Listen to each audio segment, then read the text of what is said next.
Andrew Wiggins just got paid by the T-Wolves. There's a dog in the background.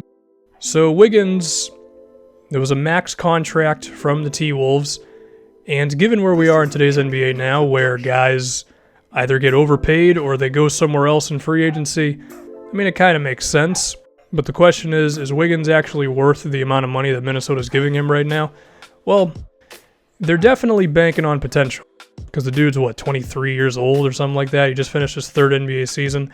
And the talent is definitely there. Wiggins, his ability in transition, given that he is one of the more athletic wing players in the NBA, combine that with his pretty good ball handling abilities, and his three-point shot, which progressed this season, would lead you to believe that Wiggins' scoring potential is pretty high. I mean, when you put up over 20 points a game efficiently in your third NBA season, yeah, there's a lot of opportunity for you to have a high ceiling offensively. His post game also intrigues me quite a bit. I do hope that becomes a staple of his game. I feel like sometimes in the games I've watched, he hasn't had the opportunity all the time to post up. Part of that might be because of how slender the dude is. He can't just post up on any wing in the league. But Wiggins, I mean, the talent is definitely there offensively. Also, I mentioned it a little bit earlier, but his ball handling is pretty good. And when you combine a three-point shot, the post game, as well as how often he gets to the free throw line, because he attempted quite a few free throws per game this season where he did shoot well from there, I see no reason at all that he couldn't be one of the best scorers in the NBA. And I think his inside scoring ability could approach like DeMar DeRozan levels in terms of drawing contact and getting to the free throw line if he gets a little stronger and maintains his aggressiveness. But the question with him is everything else. Number one, his playmaking. The dude has never improved as a passer in the NBA. His turnovers have not gone drastically down. His assists have never gone drastically up.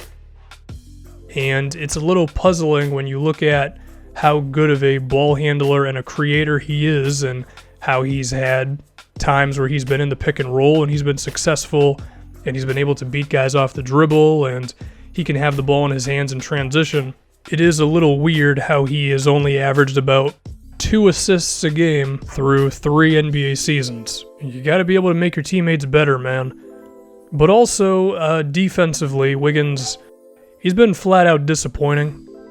The label for him entering the NBA was that he was going to be awesome on that side of the floor, and it makes sense when you look at his athletic ability combined with his size. He has the profile of someone who could defend multiple positions. He's got the size to defend wing players, but he's also got the quickness and lateral speed to defend point guards and shooting guards as well.